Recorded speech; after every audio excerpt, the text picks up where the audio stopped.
Assalamualaikum warahmatullahi wabarakatuh. Bismillahirrahmanirrahim. Wa bihi nasta'inu ala umri dunya waddin. Wassalatu wassalamu ala asrafil anbiya'i wal mursalin Sayyidina wa maulana Muhammadin sallallahu alaihi wasallam wa ala alihi wa ashabihi wa man tabi'ahum bi ihsanin ila yaumiddin. Asyhadu an la ilaha illallah wahdahu la syarikalah wa asyhadu anna Muhammadan abduhu la nabiyya ba'dah wa la rasula ba'dah. Faqala ta'ala fi kitabil karim, a'udzu billahi minasy syaithanir rajim. Bismillahirrahmanirrahim. Ya ayyuhalladzina amanu innamal khamru wal maisiru wal ansabu wal azlamu rijsun min amali syaitan fastanibuhu la'allakum tuflihun. Hadal muhtaramin, para bapak, para ibu, jamaah Masjid Al-Hidayah rahimani rahimakumullah. Mari yang pertama kita selalu bersyukur kepada Allah Subhanahu wa taala bila wonten sonten menika sedaya tansah pinarungan wilujeng rahayu sehat wal afiah. Mugi-mugi tetap kondisi iman wal Islam ngantos Allah mentakdirkan husnul khotimah. Allahumma amin. Selawat ma'asalam selalu tercurahkan kepada junjungan kita Nabiullah Muhammad sallallahu alaihi wasallam yang kelak fi yaumil akhir kita berharap syafaat beliau. Mudah-mudahan kita semuanya termasuk umatnya yang mendapatkan syafaat fi yaumil akhir. Allahumma amin. Jamaah rahimakumullah. Hari ini kita akan mengkaji satu firman Allah di dalam surah Al-Maidah ayat yang ke-90 dan 91.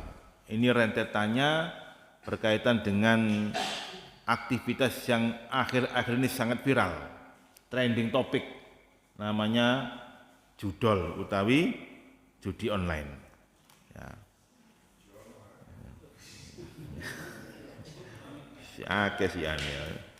Kemarin di Kutorejo juga ada yang gantung diri ya Allah. Baik, jamaah rahimakumullah. Allah Subhanahu wa taala mengutus nabinya dalam rangka untuk memberikan tarbiyah, pembinaan kepada umat manusia. Di situ ada namanya larangan, di situ ada namanya perintah. Larangan dan perintah ini jamaah rahimakumullah dalam satu kesatuan namanya syariat, hukum. Nah, syariat ini itu sesungguhnya untuk menjaga 5 eksistensi manusia. Jadi hukum Islam yang Allah dan Rasul berikan itu dalam rangka untuk menjaga eksistensi manusia berkaitan dengan 5 hal. Yang pertama gimana? Hifdzuddin. Hukum Islam itu ada karena untuk menjaga agama. Kita punya agama, kita punya akidah, kita punya keyakinan, maka kita jaga. Kalau ada yang macam-macam, maka ada syariat namanya jihad fisabilillah. Kita berjihad, kita berdakwah, menegakkan amar ma'ruf nahi munkar dalam rangka untuk menjaga originalitas agama ini. Yang kedua, syariat itu ada dalam rangka untuk menjaga hifdzul nafs, menjaga jiwa. Makanya kita diharamkan untuk membunuh. Menghilangkan nyawa itu hukumnya haram. Maka ditegakkan yang namanya qisas. Allah katakan kutiba alaikumul qisas fil qatlah. Allah wajibkan kita ini untuk menegakkan qisas dalam hal pembunuhan. Dibunuh ya tegaknya adalah dengan qisas, membunuh. Nah, sekarang ini kan qisas itu kan enggak populer di kalangan kita. Sehingga kemudian ya hukum qisas ini seolah-olah kejam dan bertentangan dengan hak asasi manusia. Ya kita lihat sekarang akibatnya. Orang sekarang itu membunuh itu udah nggak takut lagi. Ada orang COD makanan. Mbak, saya COD mbak. Dihantarkanlah makanan ini. Ternyata hilang beberapa hari, ditemukan sudah meninggal dunia di dalam tas koper. Ya, gara-gara kirim COD. Ada 2 orang laki perempuan masuk kamar, ya, ternyata keluar hanya laki-lakinya saja membawa koper besar. Ternyata mayitnya ditaruh dalam koper. Ya. Karena nggak ada hukum qisas. Sekarang orang itu subhanallah ya membunuh tanpa ada beban sama sekali. Ya, gak cocok pateni. Ya, guru murid, ya gurunya ngetakin muridnya, murid gak terima pateni. Ya, Masya Allah. Yang ketiga, hukum Islam ada dalam rangka untuk menjaga hifdzun nasab, menjaga nasab. Makanya kita dilarang untuk berzina. Karena berzina itu ketika hamil, maka anak itu sudah hilang nasabnya. Ya, anak yang lahir dari ikatan di luar ikatan pernikahan, maka itu namanya anak yang hilang nasabnya pada orang tuanya, nasabnya kepada ibunya, sehingga nanti kalau bapaknya ini meninggal dunia, dia nggak dapat hak waris. Makanya kemudian diperintahkan kita menikah dalam rangka apa? Untuk menjaga nasab. Yang keempat, jamaah rahimakumullah, syariat Islam itu ada dalam rangka untuk menjaga mal, hifdzul mal, menjaga harta. Makanya kita dilarang untuk mencuri, garong, ngintip, ya, merampok, pemane, korupsi, ya dilarang itu. Sehingga kalau misalkan kita ini sedang naik sepeda motor, baru beli, ya, atau baru pinjam, ya. Kemudian tiba-tiba di tengah sawah tuangan dicegat oleh seseorang. Kemudian kita melawan dan kita mati, syahid di jamaah rahimakumullah. Karena kita membela harta kita. Man mata duna mali fahuwa syahid. Barang siapa yang mati dalam rangka untuk membela hartanya, ya syahid fisabilillah. Makanya kalau ditanya pilih nyawa atau harta, ya ini ngomong tok ngene iki, nyawa Pak, ya. Ya gak wani kan ya, tarung ya gak wani kan. Ya karena fitrahnya wedi mati manusia itu. Nah, makanya kemudian mencuri hukumnya haram, dipotong tangannya dan sebagainya. Nah, yang kelima, menika hifdzul akal. Syariat Islam itu ada dalam rangka untuk menjaga akal kita. Makanya kemudian diharamkan kita ini minum khamr. Ya, karena khamr itu adalah menghilangkan akal kita. Nah, jamaah rahimakumullah, oleh karena itu hari ini kita akan mengkaji di antara tujuan Allah Subhanahu wa taala melarang kita untuk minum khamr dan judi online adalah dalam rangka untuk menjaga akal dan harta kita. Baik, rentetan suratnya ini ya dalam satu kesatuan mencakup 4 aspek. Ya, kita lihat. Bismillahirrahmanirrahim.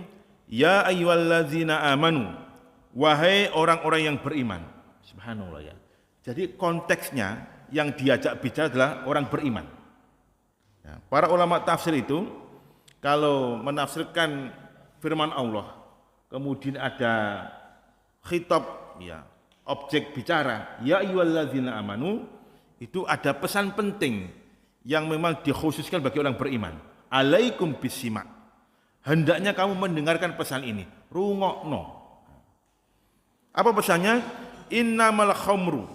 Sesungguhnya khamr, wal maisir, dan berjudi, wal ansab, dan membuat sesajen-sesajen atau menyembelih binatang untuk berhala, sesajen namanya. Wal azlam, dan mengundi nasib, itu rijsun, perbuatan najis, perbuatan dosa, perbuatan kotor, min amali syaiton, dari perbuatan setan. Maka fastanibuhu, jauhilah itu semuanya. La'allakum tuflihun, agar engkau itu mendapatkan keberuntungan. Dados kalau kita ini meninggalkan 4 tadi itu, endingnya adalah kita mendapatkan keberuntungan, kebaikan. Maka sebaliknya, kalau kita melakukan salah satu saja dari 4 hal itu, maka kita akan rugi. Ya. Jamaah rahimakumullah. Ayat ini, ya, itu sesungguhnya rentetannya itu tidak langsung ujuk-ujuk turun. Karena sesungguhnya tradisi minum khamr itu sudah ada tradisi pada masa jahiliyah, pada masa fase Makkiyah, fase Mekah. Maka ayat ini sesungguhnya turun pada tahun kedua Hijriah di kota Madinah. Berarti sebelumnya, ya, umat Islam itu, kaum muslimin ketika itu masih minum khamr. Ya, minum khamr. Kita lihat beberapa rentetannya. Suatu ketika di awal hijrah Rasulullah di Madinah, itu Abdurrahman bin Auf ini mengundang beberapa sahabat untuk menikmati makan malam, makan-makan. Nah, ternyata ada beberapa sahabat itu yang minum minuman khamr, ya, minum minuman khamr. Kemudian kok ada gejala yang enggak baik ketika minum khamr. Besoknya mereka bertanya kepada Rasulullah, ya Rasulullah, bagaimanakah posisi khamr ini untuk kita itu? Rasul diam. Maka turunlah ayat Allah surah Al-Baqarah ayat 219. Yas'alunaka 'anil khamri wal maisir. Qul fihima ismun kabirun wa manafi'u linnas. Ya Muhammad, itu sahabat itu sedang berpikir, bertanya kepada engkau, bagaimanakah posisi hukumnya khamr itu? Katakanlah, dalam khamr itu ada mudarat, ada dosa, dan juga ada manfaat. Tapi ingat, wa ismuhuma akbar min afihima. Mudaratnya itu lebih besar daripada manfaatnya. Nah, di sini para sahabat diajak berpikir, oh ternyata minum khamr itu dosanya lebih besar daripada manfaatnya. Pada hari berikutnya, Abdurrahman bin Auf ngundang lagi para sahabat untuk bermakan-makan di tempat tinggalnya. Ketika makan-makan mereka masih minum khamr. Ternyata kumandang suara adzan sholat. Ada salah satu sahabat yang maju jadi imam. Ketika jadi imam, dia membaca surat Al-Kafirun. Qul ya ayyuhal kafirun a'budu ma ta'budun. Loh. Ya. Mestinya kan la a'budu ma ta'budun. Ya. La-nya hilang. A'budu ma ta'budun, aku menyembah apa yang kamu sembah. Wah, para sahabat kemudian heran. Oh, ternyata orang ini dalam kondisi geliyeng. Geliyeng jadi imam. Wadul kepada Rasulullah, ya Rasul, bagaimana ini? Ternyata minum khamr akibatnya seperti ini. Maka Rasul diam. Turun firman Allah surat An-Nisa ayat 43. La taqrabus shalah wa antum sukara. Haram sudah. Khamr itu haram karena memabukkan, tapi pada menjelang waktu sholat. Sehingga para sahabat masih punya celah. Oh, berarti di luar waktu sholat masih boleh minum khamr. Maka kemudian mereka minum khamrnya itu ba'da salat Isya dan ba'da salat subuh. Wah, gitu. Suatu ketika ada sahabat namanya ya, apa itu Taib bin Malik. Ya. Itu ngundang beberapa sahabat, termasuk ada Sa'ad bin Abi Waqqas, salah satu panglima perang pada era Umar bin Khattab. Makan-makan. Nah, ketika kaum muslimin ini sedang mabuk, ini Sa'ad bin Abi Waqqas itu kemudian membuat syair, menyanjung-nyanjung sukunya, kemudian menjelek-jelekkan orang Ansor. Saat ini kan orang Muhajirin kan, ya dia jelek-jelekkan orang Ansor. Dalam polisi mabuk, orang Ansor gak terima, ya, jenggote saat ditarik, kemudian dipukul dengan pukulannya tongkat onta. Ayo kan ya. Nah, saat kesakitan, kemudian dia wadul kepada Rasulullah, ya Rasulullah, kula mau dipukul ambek yang Ansor. Yang mukul juga lapor, ya apa gak tak pukul, dia jelekan suku kami dalam kondisi mabuk. Umar menyaksikan, ya Rasulullah, bagaimana ini? Ternyata khamr itu seperti ini akibatnya, terjadi permusuhan.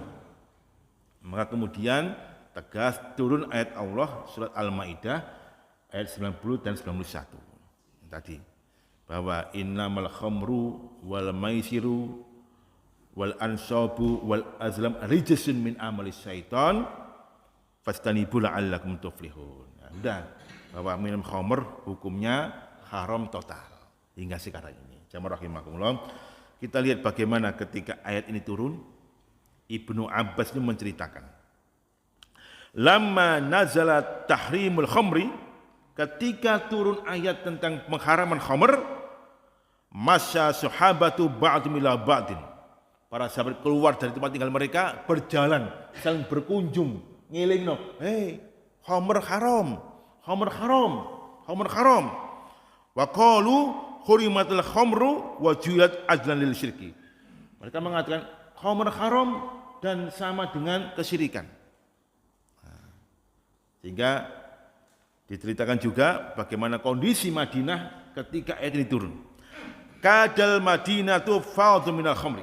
Seolah-olah Madinah itu basah tanahnya, hampir banjir karena khamr. Jadi khamr-khamrnya itu dibuang semuanya di halaman.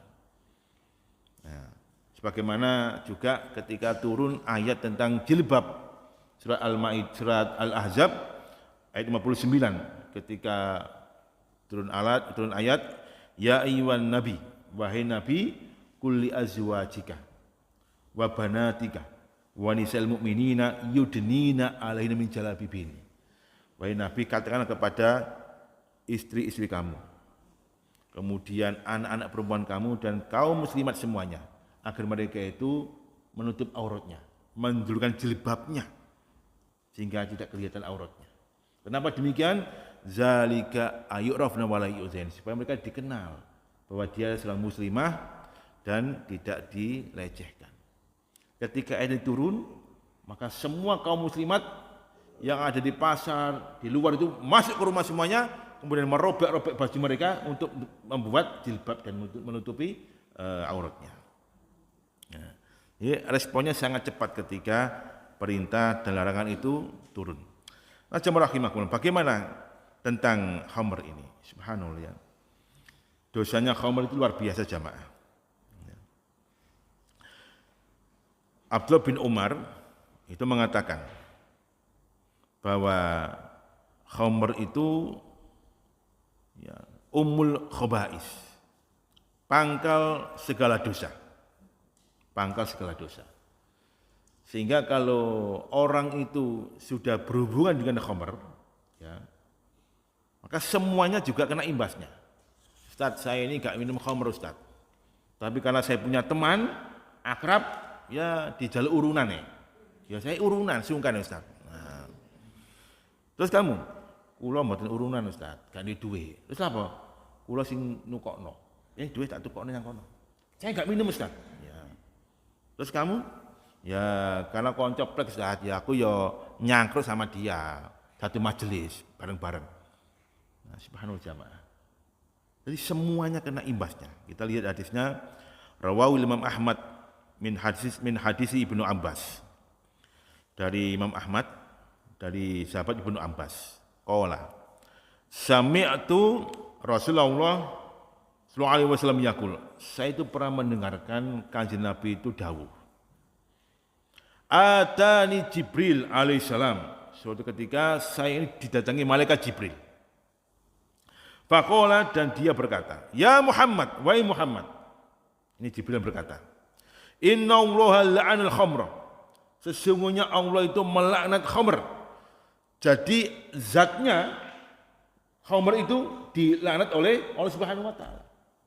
Zatnya. Wa asiraha. Allah juga melaknat orang yang membuat khamr. Ya, memeras khamr. Wa mu'tasiraha. Allah juga melaknat orang yang diminta untuk membuatkan. Ya. Aku gawekno ya. Jadi yang minta untuk membuatkan itu juga dilaknat. Wa bai'aha, orang yang menjualnya. Kula mboten minum Ustaz, tapi kalau jual mawon tetap dilaknat oleh Allah Subhanahu wa taala. Ya. Wa mubta'aha, dan orang yang membelinya. Jadi dia enggak minum tapi nukokno. Wa syariba, dan peminumnya. Wa akila samanaha, dan yang memakan hasil penjualan ya khamr itu. Wa hamila, dan yang membawanya. Jadi nggawa tok itu Pak. Nggawa khamr tok. Gak minum tapi membawakan. Tak gawane cak wis tak apa wis. Ya. Itu juga dilaknat oleh Allah Subhanahu wa taala. Wal mahmulata ilaihi, dan orang yang minta untuk dibawakan. Wasaqiyaha, dan orang yang menuangkan. Ya. Menuangkan khamr itu juga dilaknat oleh Allah Subhanahu wa taala. Wa mustaqiyah, dan orang yang minta dituangkan khamr itu. Jadi semuanya itu kalau sudah bersentuhan dengan khamr dilaknat oleh Allah Subhanahu wa taala. Dan ini dosa besar. Ya. Jamaah rahimakumullah. Kita lihat Abdullah bin Umar radhiyallahu anhu itu juga pernah mendengarkan Rasul bersabda, kullu muskirin khamr, setiap yang memabukkan adalah khamr. Wa kullu khamrin haramun, dan setiap khamr adalah haram. Ya, setiap yang memabukkan itu adalah khamr. Kalau di kita itu zaman saya masih muda itu Khamr yang paling level rendah adalah gopek, nggih. Merek gopek. Pernah dengar? Ya, itu paling rendah itu merek gopek itu. Nah, di Mojosari itu yang jual itu di sampingnya kelenteng itu. Nah, orang kalau beli gopek di sana. Cap orang tua. Ya. Waman syaribal khamra, barang siapa yang minum khamr, ya, fit dunia, di dunia ini, dia di dunia minum khamr. Wa mata, dan dia mati. Walam yatub minha, dan dia enggak bertaubat. Jadi dia mati dalam kondisi terbiasa minum khamr, sehingga wa huwa mutminuha, dan dia termasuk orang yang kecanduan khamr. Ya. Kata Rasul, ya, faqad haramallahu alil jannah, maka diharamkan baginya untuk masuk surga. Khamr. Di hadis yang lain juga disebutkan, la yadkhulul jannata akun wala mutminul khamri, ya, wa dayusun, ya. Tidak akan bisa masuk surga 3 hal. Yang pertama, akun, orang yang durhaka pada kedua orang tuanya, enggak bisa mlebu swarga. Ojo sampai, ya, membuat orang tua kita ini menangis. Enggak bisa mlebu swarga. Wala mutminul khamr, dan juga orang yang kecanduan khamr, enggak bisa masuk surga. Kemudian wadayus, ya. Dayus itu adalah laki-laki yang enggak punya perasaan cemburu. Wa wallazi yukiru su'a fi ahli, orang yang mendel mau, diam saja ketika terjadi keburukan dalam keluarganya. Cak, bojo sampean memang digonceng koncone. Lanang wedok, lanang. Wis gak apa-apa wis, aku besok nyusul lho. Ya. Ini namanya dayus gini.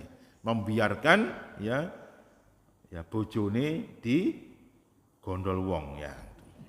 Nah, itu. Nah, jamaah rahimakumullah, jadi intinya, ya, bahwa khamr adalah haram. Ya, mari kita jauhkan diri kita dan anak-anak kita dari khamr ini. Saya baca yang terakhir ini. Ini hadisnya banyak sekali. Bagaimana hubungannya orang minum khamr dengan sholat? Ya, kita lihat. Ya. Hadis dari Abu Sa'id Al-Khudri.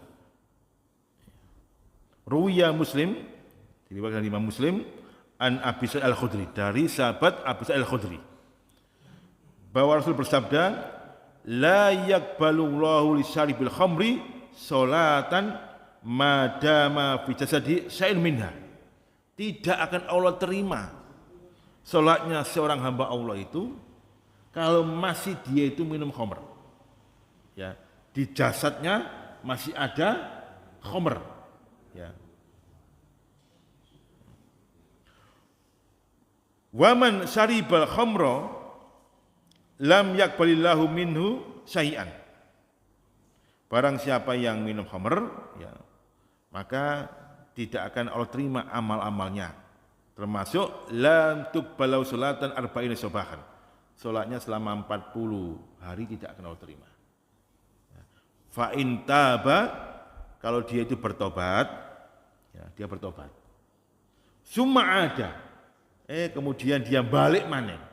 Ya, karena hakun Allah, auskiyahu min mahli jahannam. Maka hak Allah untuk menuangkan ke dalam perutnya itu, ya, api dari neraka jahanam. Subhanallah, ya. Ini jamaah rahimakumullah, banyak ancaman-ancaman yang telah Rasul berikan kepada orang yang minum khamr. Makanya hati-hati jangan sampai kita ini minum khamr. Baik. Yang kedua, tentang al-qimar. Al-qimar ini adalah maisir. Kalau al-maisir itu judi klasik. Ya, pokoknya main judi klasik namanya maisir. Kalau al-qimar ini judinya sudah judi modern. Makanya disebut sebagai al-qimar, perjudian. Ya. Jamaah rahimakumullah. Kenapa judi itu diharamkan? Ya, para ulama menyebutkan judi diharamkan karena ada 3 sebab. Yang pertama, di situ ada namanya al-ghish. Ghish itu adalah penipuan. Ada unsur penipuan. Man ghosya falaysa minna. Barang siapa yang menipu, berbuat curang, itu bukan golongan kami. Nah, saya ingin cerita. Ini testimoni hak dari teman saya. Ketika dia itu cerita tentang judi online. Ya, banyak modusnya jamaah. Jadi ketika itu dia masuk ke salah satu situs judi online, kemudian dia ditawari untuk melakukan transaksi perjudian. Level pertama, ada level-levelnya. Level pertama itu tombokane, ya istilahnya gitu. Tombokane itu simple, 1.000, 200.000, 300.000. Nah, dia tombok 1.000. Tek. Subhanallah. Ya, bismillah 1.000. Ini bismillah sama kan dia. Langsung dia dapat transferan dana. Jadi 150.000. Masya Allah. Menang dia 150.000. Alhamdulillah ya. Alhamdulillah 150.000. Akhirnya dia ditawari masuk ke level berikutnya. Level kedua. Tergoda dia. Masuk level kedua. Tombakannya agak meningkat ya, 300, 500, 1 juta. Ya. Dia masih coba-coba. Bismillah 300. Ya. Alhamdulillah dapat transfer lagi jadi 450 oleh 150. Ya, alhamdulillah menang lagi dia oleh 150. Ditawari lagi level ketiga. Agak tinggi yaitu 1 juta, 2 juta dan 3 juta. Dia masuk jamaah. Dia tetap ambil yang lebih rendah. Masuk yang 1 juta. Subhanallah, dapat transferan lagi. Menang lagi dia. Ya, jadi 1.500.000. Wah, semakin semangat dia ini untuk bermain dalam satu waktu itu. Ditawar lagi level yang keempat, tinggi, 5 juta, 15 dan 20 juta. Ya. Wah, karena dia semangat, udah 3 kali menang, ya ternyata sangat mudah sekali mainnya. Dia transfer 5 juta. Nah, ternyata nggak dapat informasi sama sekali. Loh, nggak dapat transfer lagi, nggak dapat apa-apa ini. Ya, hilang. Ya. Ditawari kalau Anda ingin masuk, ya Anda harus ikut ke level berikutnya. Akhirnya yang level yang ke 5 juta ini dikelompokkan dalam satu grup sendiri. Ya, di grup sendiri. Nah, di sini ada permainan. Ya. Jadi 10 orang grup itu semuanya klaimnya 5 juta ke atas. Di sini ada permainan jamaah. Ada orang-orang yang mengaku aku menang. Aku dapat menang. Kemarin kan kita kan ya, yang mengaku dia menang. Padahal itu permainan saja. Ya. Nah, bayangkan 5 juta kali 10 dapat berapa? 50 juta. Yang diambil menang hanya 3 sampai 4 orang. Berarti berapa bandarnya itu? Enggak ada bandar yang enggak bati. Semuanya bandar itu bati. Nah, dia masuk ke situ 10 juta, 5 juta. Ada yang mengaku aku menang. Wah, dia tambah semangat. Ternyata ya dia enggak masuk. Kemudian ditawari lagi ke level berikutnya. Kalau Anda ingin menang, Anda harus masuk ke level ini untuk mengambil uang Anda yang 5 juta itu. Wah, yaitu 10, 15, 20. Wah, enggak punya uang. Gimana ini? Uang saya sudah 5 juta udah hilang di sini. Akhirnya dia harus mengambil uangnya itu. Cari-cari lemari rumah, ternyata ada sertifikat rumah. Wah, ono sertifikat rumah ini. Dibawa ke mana? Ke Bank Cuwilan untuk digadekan. Dapat 15 juta, langsung ditombok 15 juta. Ternyata amblas jamaah. Akhirnya dia nggak bisa untuk menebus uang itu, ya, sertifikat tanah itu, sehingga apa jalan satu-satunya? Ya bunuh diri. Kata Ustadz Sentot, orang itu kalau mati di akhir hayatnya mengucap kalimat la ilaha illallah, dakhalal jannah, dia masuk surga. Maka dia persiapan asyhadu alla ilaha illallah wa asyhadu anna muhammadar rasulullah. Mati. Nah, jadi di ujung akhirnya kalimat syahadat mati dia. Gantung diri. Kejadian di mana? Nah, di Bangsal kemarin, ya. Ya, jamaah rahimakumullah. Jadi ghish, ya, penipuan aja itu. Makanya hati-hati. Kemudian kedua, kenapa al-qimar atau perjudian itu diharamkan karena di situ ada namanya al-aklu amali bainaku bil batil, memakan harta saudara dengan cara yang batil. Katakanlah kalau dia menang, maka kemenangan itu terambil dari harta saudaranya. Ya. Makanya kemudian kalau ada orang mengadakan lomba jalan santai misalkan, jalan santai hadiahnya mobil Brio sama umroh dua paket. Kemudian kita ikut dengan cara membayar. Daftar 1.000 dapat tiket jalan santai. Itu sudah judi jamaah. Enggak boleh. Kenapa demikian? Karena kita gambling. Ya, membeli ya dengan harapan mendapatkan hadiah itu. Udah gambling itu. Makanya kalau jenengan mengadakan 17-an jangan bayar. Jangan bayar. Ya, sudah gratis saja supaya orang itu tidak ada namanya syubhat ya. Dalam dananya urunan. Masyarakatnya dijak urunan ya, gitu. Ya. Pak RT jak urunan ya, ngoten. Jangan belum bayar, kalau dia bayar akan masuk pada transaksi perjudian. Karena dia bayar. Harapannya dapat hadiah. Urunan mawon. Monggo urunan Pak. Ya. Makanya kemarin kan bagaimana kita lihat capres-capres itu kan mengadakan jalan santai yang ikutkan banyak sekali. Hadiahnya memang luar biasa.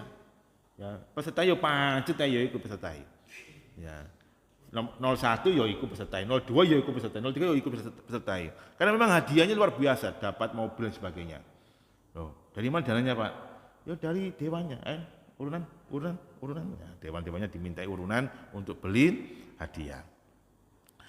Nah, jamaah rahimahullah, itu yang kedua. Yang ketiga, ya, bahwa al-qimar atau perjudian itu mudaratnya besar karena di situ ada namanya al-adawah wal baghdha. Ada permusuhan, ada kebencian di antara orang bermain judi itu. Mestilah orang yang udah bermain judi pasti akan timbul kebencian dan permusuhan. Oleh karena itu jamaah rahimakumullah, Rasulullah itu sangat mewanti-wanti umatnya agar jangan sampai umatnya ini jatuh kepada yang namanya al-qimar, perjudian atau al-maisir. Sehingga dari bentuk wanti-wantinya itu Rasul mengatakan seperti ini. Wa fi sahihil Bukhari ya, anna Rasulullah sallallahu alaihi wasallam qala, man qala sahibi, barang siapa yang ngomong ke saudaranya, ya misalkan Cak Takim, ta'al ke sini. Apa Ustaz? Uqamir, ayo main judi yuk. Nah. Jadi ngomong tok, ayo main judi yuk. Ya. Hanya ajakan. Itu valita sodak, dia kena kafarat. Jadi omongan ayo main judi ngajak teman itu, meskipun hanya omongan, dia sudah kena kafarat, kena denda. Dendanya adalah bersedekah. Ya. Oke, bersedekah. Maka disebutkan di sini fa in kana mujarradal qaul, kalau misalkan hanya sekedar ucapan saja, yujibul kafarah, dia wajib kafarah, yaitu bersedekah. Fama zanuka bil fil, terus bagaimana pendapat kamu kalau misalkan itu perbuatan? Ngejak tok aja kena denda, ya, apalagi ya melakukan namanya judi. Macam rahimakumullah. Yang jelas, ya, kalau kita ini punya harta, punya uang, kemudian kita pergunakan untuk sesuatu yang mudarat, yang Allah haramkan, kata Rasulullah, yatakhawwaduna fi malila bighairi haq, mempergunakan hartanya tidak dalam kebenaran. Falahumun nar yaumal qiyamah, maka baginya neraka pada hari kiamat kelak. Nah, maka jadilah orang muslim yang cerdas, yang pinter. Dan Rasul sanjung, nikmal mal li rajulin saleh. Kenikmatan harta itu kalau dipegang oleh seorang mukmin yang soleh. Ya, karena hartanya untuk sedekah, hartanya untuk kebaikan, untuk belanja menafkahi anak istrinya. Tapi kalau kita enggak soleh, ya harta kita ini jamaah, ya gaji yang kita dapatkan itu amblas untuk judi online. sehingga anak istrinya nggak dapat nafkah. Baru menikah, istrinya baru melahirkan anak kembar, ya butuh-butuhnya dana, butuh-butuhnya perawatan, ternyata uangnya habis dipakai apa? Judi online. Diobong pisan ae kesuwen ya. Ngoten niku salah sinten, Bu? Wong lanang apa wong wedok? Istri ngobong bojone.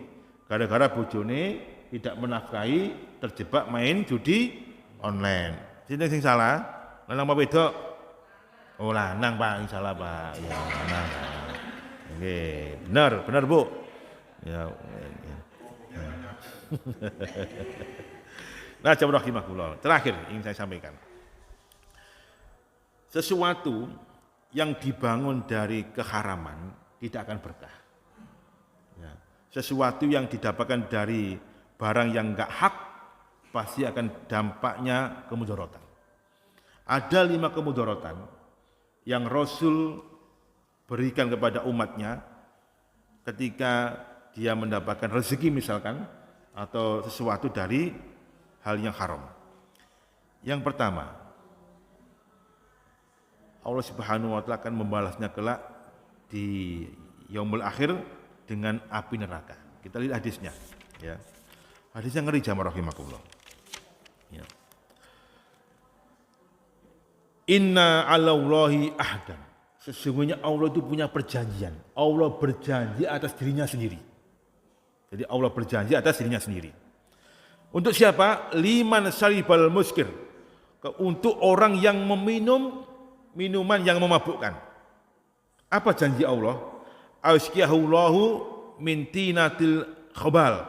Allah akan memberikan dia itu minuman kelak yang namanya tinatil khabal. Ya. Tinatil khabal itu intisarinya lumpur kotor di dunia.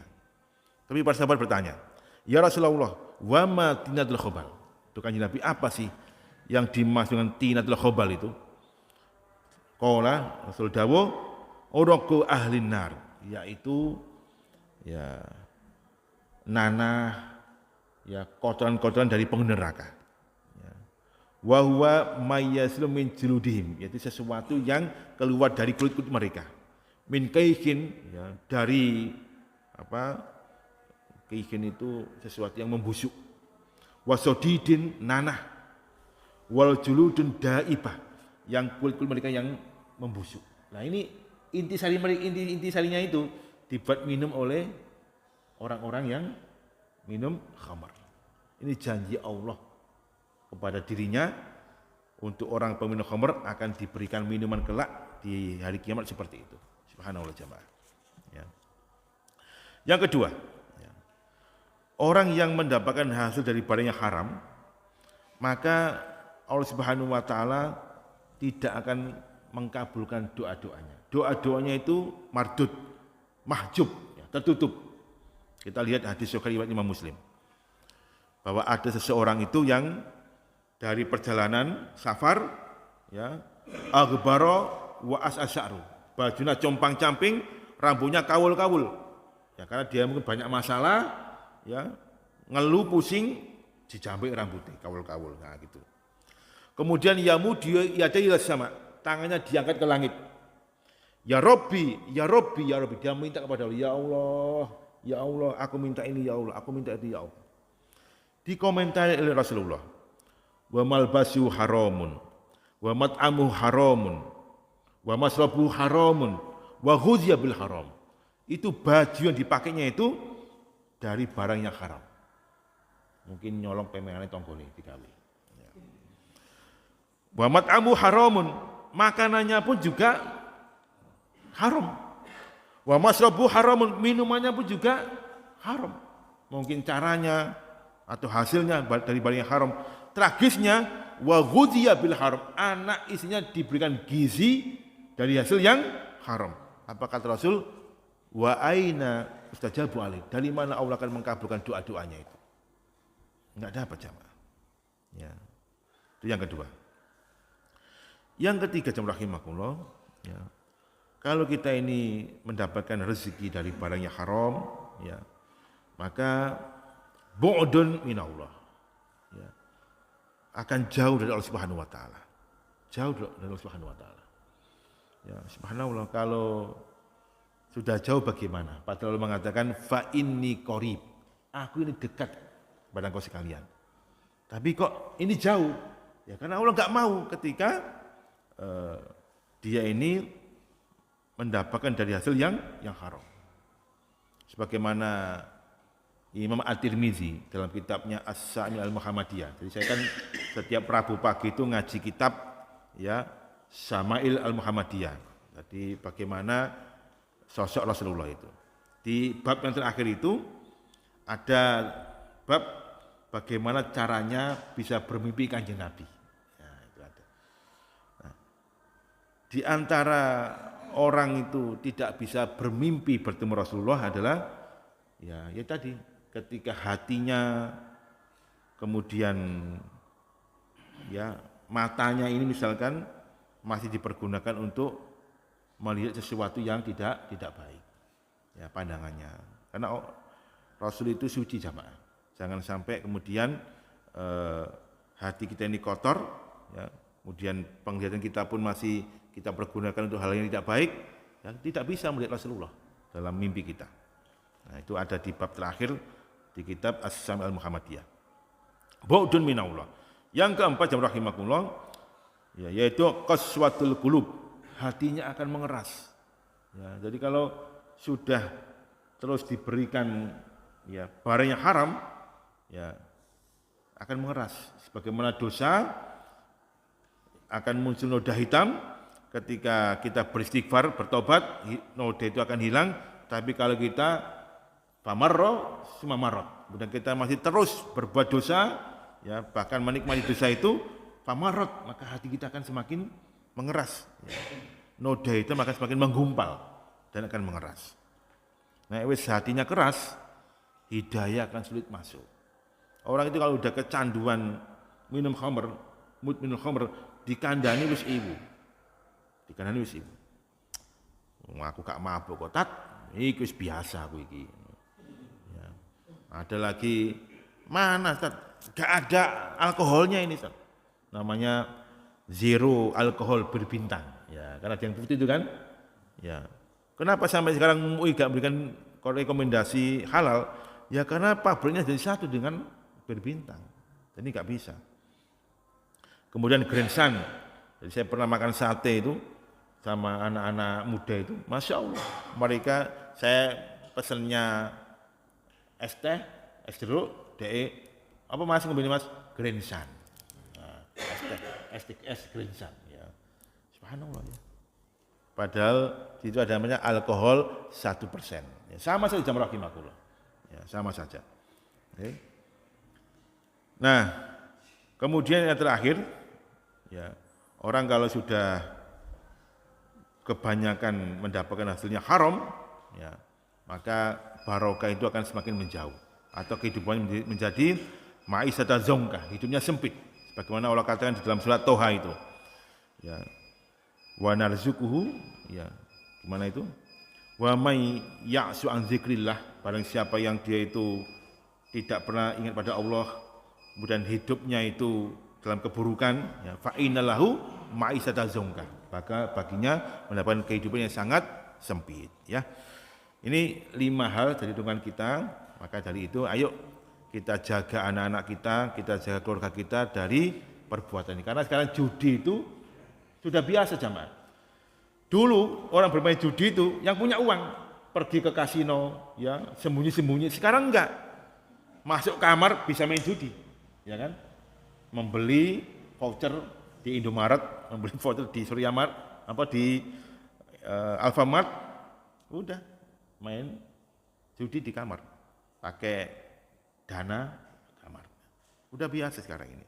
Makanya insya Allah mudah-mudahan Subhanahu Wa Taala menjauhkan diri kita, anak-anak kita dan keluarga kita dari khususnya dari khamr dan perjudian. Sekian dari saya. Mohon maaf atas segala khilaf. Wassalamualaikum warahmatullahi wabarakatuh.